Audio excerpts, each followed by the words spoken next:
Este podcast é um oferecimento de Nadai Ferro e Aço, 12 3832 7124, Ubatuba, São Paulo.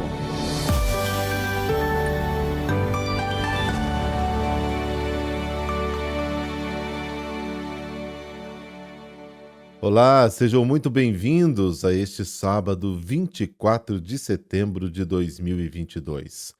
Você sabe que para certas pessoas a gente tem até medo de fazer algumas perguntas. Na verdade, o que temos mesmo é medo da resposta. Rezemos.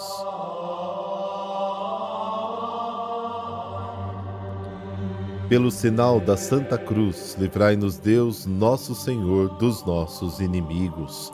Fazei, Senhor, brilhar em nossos corações o esplendor da ressurreição, para que, livres das trevas da morte, cheguemos à luz da vida eterna. Amém.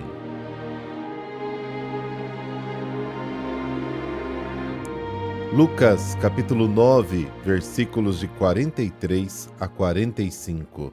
O Senhor esteja convosco, Ele está no meio de nós. Proclamação do Evangelho de Jesus Cristo segundo Lucas. Glória a vós, Senhor. Naquele tempo, todos estavam admirados com todas as coisas que Jesus fazia. Então Jesus disse a seus discípulos: Prestai bem atenção às palavras que vos dizer. O Filho do Homem vai ser entregue nas mãos dos homens. Mas os discípulos não compreendiam o que Jesus dizia. O sentido lhes ficava escondido, de modo que não podiam entender, e eles tinham medo de fazer perguntas sobre o assunto. Palavra da salvação. Glória a vós, Senhor.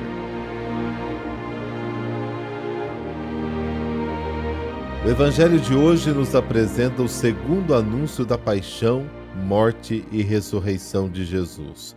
Os discípulos não entendem a palavra cruz, porque não conseguem entender ou aceitar o Messias que se torna servo dos seus irmãos. Eles continuam sonhando com o Messias glorioso. E aí tem o quê? O contraste. Todos estavam maravilhados com todas as coisas que ele fazia. Então Jesus disse aos seus discípulos: lembrem-se destas palavras. O Filho do Homem está prestes a ser entregue nas mãos dos homens. O contraste é muito grande. Por outro lado, a admiração das pessoas por tudo que Jesus disse e fez. Jesus parece corresponder a tudo que as pessoas sonham, acreditam, esperam. Mas este anúncio da paixão foi um balde de água fria na forma de pensar o Messias. Os discípulos o ouviram, mas não entenderam a palavra na cruz. Mas mesmo assim, não pedem esclarecimentos. Eles têm medo de deixar sua ignorância aparecer e de ouvir a resposta. Filho do Homem. Este título aparece com grande frequência nos evangelhos. 12 vezes em João, 13 em Marcos, 28 em Lucas e 30 vezes em Mateus. Ao todo, 83 vezes nos 4 evangelhos. É o nome que Jesus mais gostava, título que vem do Antigo Testamento. No livro de Ezequiel, indica a própria condição humana do profeta, Ezequiel 3. No livro de Daniel, o mesmo título aparece na visão apocalíptica, Daniel 7, em que Daniel descreve os impérios dos babilônios, dos medos, dos persas e dos gregos. Na visão do profeta, estes 4 impérios têm a aparência de animais monstruosos. São impérios animalescos, brutais, desumanos, que perseguem e matam. Na visão do profeta, depois dos reinos anti-humanos, aparece o reino de Deus, que tem a aparência não de um animal, mas do Filho do Homem, ou seja, um reino com aparência de gente, um reino humano, que promove a vida e humaniza. Na profecia de Daniel, a figura do Filho do Homem representa não um indivíduo, mas, como ele mesmo diz, o povo dos santos do Altíssimo. Daniel 7, versículo 27, também o versículo 18. É o povo de Deus que não se deixa enganar ou manipular pela ideologia dominante dos impérios animais. A missão do Filho do Homem, ou seja, do povo de Deus, vai realizar o reino de Deus como reino humano, reino que promove a vida, que humaniza as pessoas. Apresentando-se aos discípulos como Filho do Homem, Jesus faz sua esta missão que é a missão de todo o povo de Deus. É como se dissesse a eles e a todos nós: venham comigo, esta missão não é só minha, mas de todos nós. A missão que Deus nos dá e vamos juntos realizar o reino humano que ele sonhou, um reino que nos torna humanos. E foi isso que ele fez toda a sua vida, especialmente nos últimos 3 anos. O Papa Leão Magno dizia o seguinte: Jesus era tão humano, mas tão humano, que só Deus pode ser humano. Quanto mais humano, mais divino. Quanto mais filho do homem, mais filho de Deus. Tudo que desfigura as pessoas, que lhes tira esse sentido de humanidade, afasta-as de Deus. O que foi condenado por Jesus, que colocou o bem da pessoa humana acima de todas as leis, inclusive acima do sábado. Marcos capítulo 2.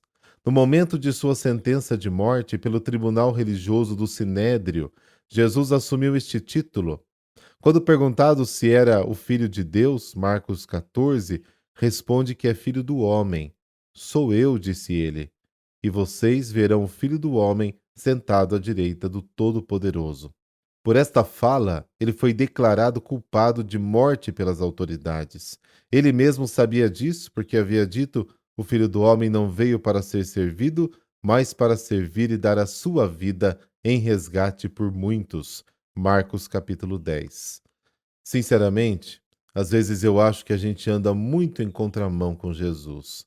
Ele escolhe a humildade e nós continuamos iludidos em nossos pedestais.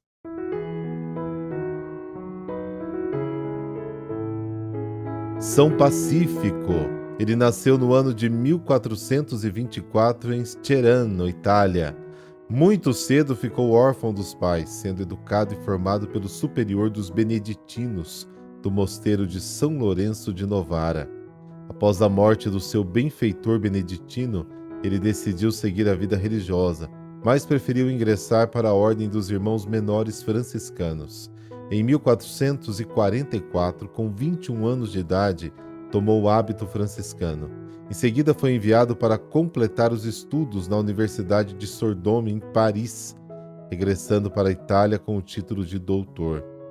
Desde então se dedicou à pregação e percorreu inúmeras regiões da Itália.